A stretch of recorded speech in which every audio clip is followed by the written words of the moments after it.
नमस्कार, welcome to NCERT solution. मैं हूं गगन और आज हम शुरू करेंगे straight lines exercise 9.1। Exercise start करने से पहले हम इंपॉर्टेंट फॉर्मूला को पढ़ेंगे और इनको फिगर के माध्यम से याद रखने की कोशिश करेंगे। सबसे इंपॉर्टेंट चीज होती है किसी भी फॉर्मूला का डेरिवेशन कैसे हुआ है उसके कुछ विजुअल आपके माइंड में रहने चाहिए, जिससे कि आपको बहुत सारे फॉर्मूला याद हो सके। Number first thing, distance between the points P x1, y1 and Q x2, y2। देखिए हम यहाँ पे स्ट्रेट लाइंस यानी कि सरल रेखाओं के बारे में पढ़ेंगे। तो यदि कोई लाइन दी हुई है PQ और उसके P पॉइंट का जो कोऑर्डिनेट है वो है x1, y1 और Q पॉइंट का जो कोऑर्डिनेट है वो है x2, y2। तो इन दोनों जो पॉइंट्स हैं इनके बीच की दूरी यानी डिस्टेंस क्या होगी? PQ is equal to under root x2 minus x1 का whole square plus y2 minus y1 का होल स्क्वायर। ये हमें याद रखना है। यदि कोई स्ट्रेट लाइन है PQ, इन दो पॉइंट्स P और Q के बीच में डिस्टेंस निकालनी है तो उन दोनों पॉइंट्स का जो कोऑर्डिनेट है x2 माइनस x1 का होल स्क्वायर कर देंगे प्लस y2 माइनस y1 का होल स्क्वायर करेंगे। Next thing is the coordinates of A point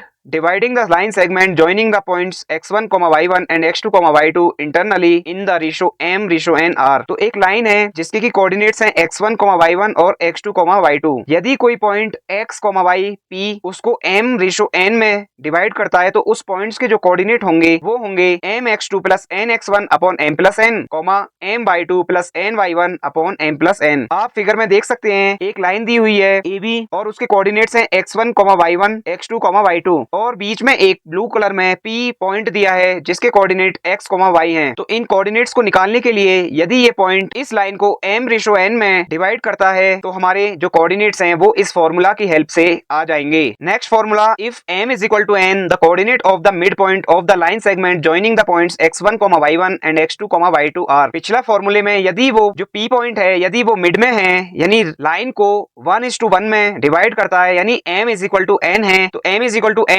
उसमें रखने पे हमारे पास इस P पॉइंट के जो कोऑर्डिनेट आएंगे x, y वो आएंगे x1 plus x2 y2, y1 plus y2 y2। यानी दोनों x वाले कोऑर्डिनेट्स को ऐड कीजिए, डिवाइड कर दीजिए, दोनों y वालों को ऐड कीजिए और डिवाइड कर दीजिए तो मिड पॉइंट के हमारे पास कोऑर्डिनेट्स आ जाएंगे। Number 4, area of the triangle whose vertices are x1, y1, x2, y2 and x3, y3 is. एक ट्रायंगल दिया है जिसके हमें वर्टिसेस के कोऑर्डिनेट्स पता हैं तो उसको हम 1/2 x1 ब्रैकेट में y2 minus y3 plus x2 bracket में y3 minus y1 plus x3 bracket में y1 माइनस y2 की हेल्प से निकालेंगे। इस फॉर्मूला को याद रखने का तरीका ये है कि आप सबसे पहले तो हाफ लिख दीजिए, उसके बाद x by y plus x by y plus x by y लिख दीजिए, बाई के बीच में माइनस का साइन लगा दीजिए। अब जो फर्स्ट वाला x बाई वाई है उस पे आप काउंटिंग कीजिए, 1 2 3 लिख दीजिए उसके बेस में। उसके बाद अगले वाले जो x बाई वाई हैं उसमें 2 3 1 लिख दीजिए और उससे अगले वाले y में 3 1 2 लिख दीजिए। यानी 3 बार हमने x बाई वाई को लिख दिया। उसके बाद हम इसके बेस में नंबर लिखेंगे तो सबसे पहले वाले में 1 2 3, दूसरे वाले में 2 3 1 और थर्ड वाले में 3 1 2।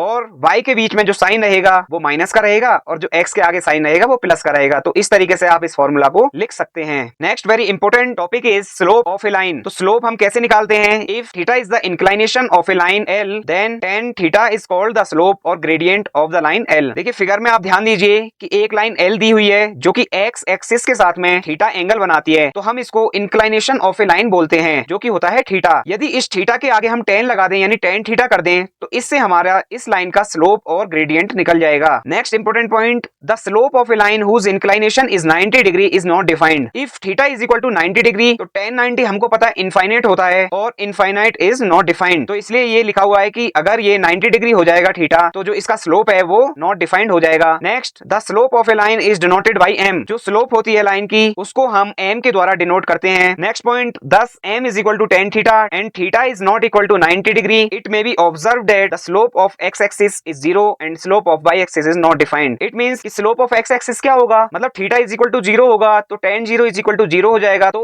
x-axis का जो slope होता है वो 0 होता है और y-axis के लिए theta is equal to 90 तो वो not defined होता है। Next, slope of a line when coordinates of any two points of the line are given। तो हमें slope निकालना है जहाँ पे हमें दो पॉइंट्स के कोऑर्डिनेट्स पता हैं। तो इस लाइन में देखिए हमें P और Q के कोऑर्डिनेट्स पता है P के कोऑर्डिनेट्स हैं x1, y1 और Q के कोऑर्डिनेट्स हैं x2, y2। तो यदि हमें इस लाइन का स्लोप निकालना है तो m is equal to y2 minus y1 upon x2 minus x1 कर देंगे तो हमारे पास स्लोप आ जाएगा। Next, conditions for parallelism and perpendicularity of lines in terms of their slopes. देखिए इसमें हम यदि दो लाइन परपेंडिकुलर हैं तो उसके लिए क्या कंडीशन होती है, यदि दो लाइन पैरेलल हैं तो उसके लिए क्या कंडीशन होती है, ये हम निकालेंगे। तो number first, if the line L1 is parallel to L2, यदि दो लाइन है और अगर वो पैरेलल हैं तो इट मींस उनका जो इंक्लाइनेशन होगा वो इक्वल होगा, यानी L1 का यदि इंक्लाइनेशन अल्फा है और L2 का इंक्लाइनेशन बीटा है तो alpha is equal to beta होगा। हेंस दोनों तरफ tan लिया है तो tan alpha is equal to tan beta होगा and tan alpha is nothing but m1 यानी कि slope of line 1 and tan beta is m2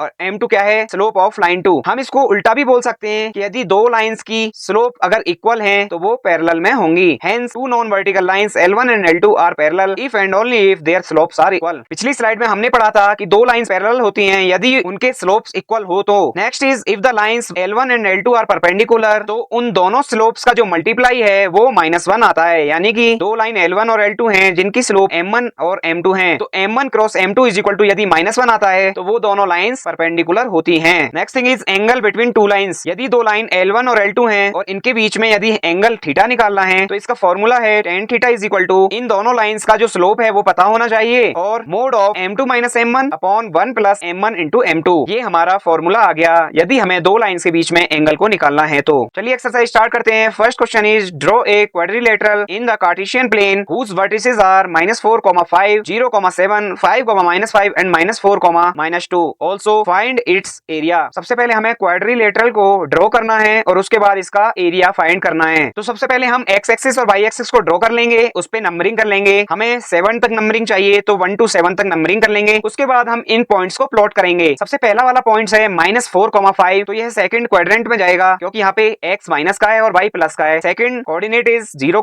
7, ये फर्स्ट क्वाड्रेंट में रहेगा और y एक्सिस पे ही रहेगा क्योंकि x इज इक्वल टू 0 है। थर्ड कोऑर्डिनेट इज 5, -5, तो यह फोर्थ क्वाड्रेंट में जाएगा और -4, -2 यह थर्ड क्वाड्रेंट में जाएगा। इन सारे पॉइंट्स को मिलाकर लाइन खींच दीजिए तो हमें क्वाड्रिलेटरल मिल जाएगा। अब हमें इसका एरिया फाइंड करना है। तो हमने स्टार्टिंग में एक फॉर्मूला पढ़ा था ट्रायंगल वाला, तो हम क्या करेंगे, पॉइंट ए और पॉइंट सी को मिला देंगे। उससे क्या होगा, हमारे पास दो ट्रायंगल आ गए। तो area of quadrilateral ABCD is equal to, दो ट्रायंगल मिल गए, area of triangle ABC plus area of triangle ACD। हमने ट्रायंगल का एरिया फाइंड करने वाला फॉर्मूला पढ़ा था और उसको याद रखने का तरीका भी सीखा था। यहाँ पे x1, x2, x3, y1, y2, y3 की वैल्यूज पुट कीजिए दोनों ट्रायंगल्स के लिए और उसको जब आप सॉल्व करेंगे तो हमारा आंसर आ जाएगा 121/2 unit square. Next question is the base of an equilateral triangle with sides 2a lies along the y axis such that the midpoint of the base is at the origin. Find vertices of the triangle। तो ये बोला equilateral triangle है, it means इनकी जो तीनों sides होती हैं वो इक्वल होती हैं। अब ये ट्रायंगल इस तरीके से है कि ये y एक्सिस पे लाई करता है और इसका जो मिड पॉइंट है वो ओरिजिन पे है, यानी ओरिजिन से ऊपर y एक्सिस पे ये इसकी जो साइड होगी वो a होगी और y एक्सिस पे ओरिजिन से नीचे भी a ही होगी, बाकी दोनों साइड्स भी 2a होंगी। तो अब हमें x एक्सिस पे जो कोऑर्डिनेट है वो फाइंड आउट करना है। तो हम यहाँ पे देखते हैं, यहाँ पे जो ट्रायंगल बनेगा वो एक समकोण त्रिभुज बनेगा जिसकी साइड्स a और 2a हैं और थर्ड साइड्स हमको पता करनी है। तो पाइथागोरस थ्योरम यूज किया है, under root hypotenuse square minus base square, तो हमें x एक्सिस पे वैल्यू पता चल जाएगी। हाइपोटेनस है यहाँ पे 2a, तो 2a का स्क्वायर किया, माइनस बेस है a, तो a स्क्वायर किया, 4a square minus a square, तो 3a स्क्वायर आ गया और जब अंडर रूट लगाएंगे तो प्लस माइनस a√3 हो जाएगा। तो दो वर्टिसेस तो हमें पहले से पता थे क्योंकि बाई एक्सिस पे लाई करता है, तो इसका जो ऊपर वाला वर्टिसेस होगा वो होगा 0, a, जो बाई एक्सिस पे नीचे वाला वर्टिसेस होगा वो होगा 0, -a, और थर्ड वर्टिसेस जो इसका x एक्सिस पे है उसकी दो वैल्यूज हमारे पास आती हैं, एक प्लस a√3, 0 और दूसरी minus a√3, 0। Next question is find the distance between P and Q when PQ is parallel to y axis and PQ is parallel to x axis। P के कोऑर्डिनेट्स हमें दिए हैं x1,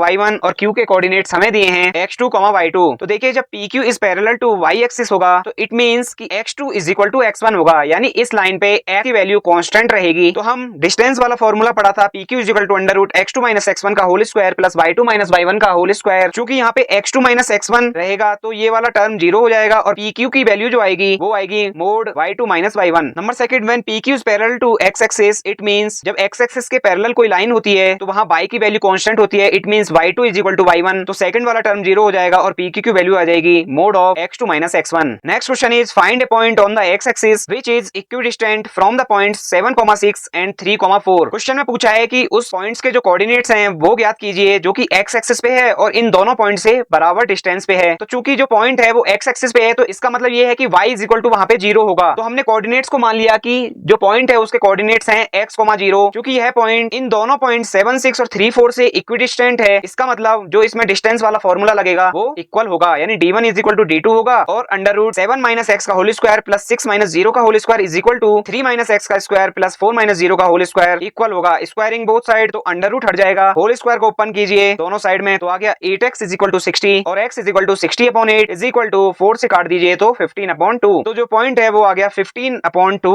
0। Next question is find the slope of a line which passes through the origin and the mid point of the line segment joining the points p 0, -4 and v 8, 0। तो हमें उस line की slope को निकालना है जो कि origin से जाती है और p और v को जोड़ने वाली लाइन के मिड पॉइंट से जाती है। तो सबसे पहले हम मिड पॉइंट को निकाल लेते हैं p और v के। हमने पढ़ा था x1 + x2/2, y1 + y1/2। जब इसको निकालेंगे तो कोऑर्डिनेट्स आ गए 4, -2। तो हमें उस लाइन का स्लोप निकालना है जो कि ओरिजिन 0, 0 और मिड पॉइंट 4, -2 जाती है। तो m इज इक्वल टू हमने पढ़ा था y2 - y1 x2 - x1। यहाँ पे y1 और x1 तो 0, 0 है और y2 है -2 y1 है 4, तो -2/4 is equal to -1/2। Next question, without using the Pythagoras theorem show that points 4, 4, 3, 5 and -1, -1 are the vertices of a right angle triangle. तो देखिए हमें पाइथागोरस थ्योरम का यूज नहीं करना है और राइट एंगल ट्रायंगल के वर्टिसेस को प्रूव करना है। तो हम यहाँ पे सबसे पहले स्लोप्स निकाल लेंगे। स्लोप हम m1, m2, m3 निकालेंगे with the help of these points. इसके बाद में हम यहाँ पे देखेंगे कि किसी भी दो जो स्लोप आएंगी उनका मल्टीप्लाई -1 होता है। इट मींस कि जो दो लाइंस हैं उन कोऑर्डिनेट्स की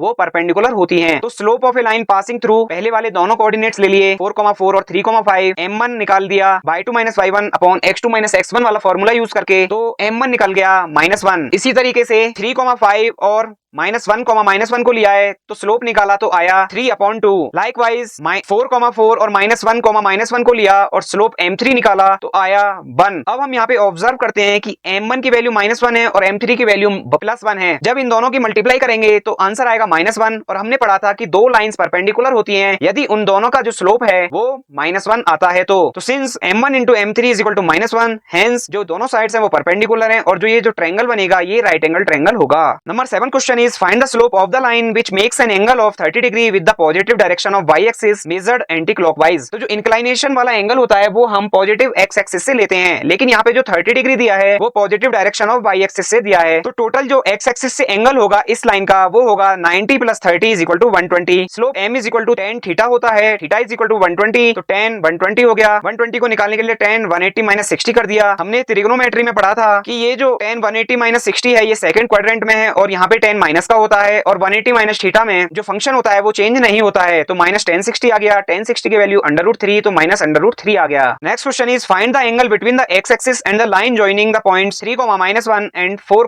-2। तो हमें एंगल निकालना है between x axis and the line joining the points 3, -1 and 4, -2। तो सबसे पहले हम स्लोप निकाल लेते हैं इन पॉइंट्स की हेल्प से। m इज इक्वल टू हमें पता है y2 - y1 x2 - x1। जब ये किया तो m इज इक्वल टू -1 आ गया। क्योंकि m is equal to tan theta भी होता है तो tan theta is equal to -1 आ गया और theta is equal to 135 degree आ गया। यानी tan में जो -1 वैल्यू होती है वो 135 डिग्री की होती है और यही हमारा आंसर है। Number last question is a line passes through x1, y1 and h, k if slope of the line is m so that k - y1 is equal to m h - x1। तो हमने formula पढ़ा था कि यदि कोई line x1, y1 और x2, y2 से पास होती है तो उसका जो स्लोप होता है वो m is equal to y2 - y1 x2 - x1 होता है। क्योंकि ये वाली लाइन x1, y1 और h, k से जाती है तो यहाँ पे x2 की वैल्यू h आ जाएगी और y2 की वैल्यू k आ जाएगी। तो m is equal to k - y1 h - x1। h - x1 को लेफ्ट हैंड साइड में ले गए तो m से मल्टीप्लाई हो जाएगी और ये आ गया k - y1 is equal to m इंटू h - x1 और यही हमें प्रूव करना था। आज की वीडियो में इतना ही। वीडियो पसंद आई तो वीडियो को लाइक कीजिए, चैनल को सब्सक्राइब कीजिए। जय हिंद।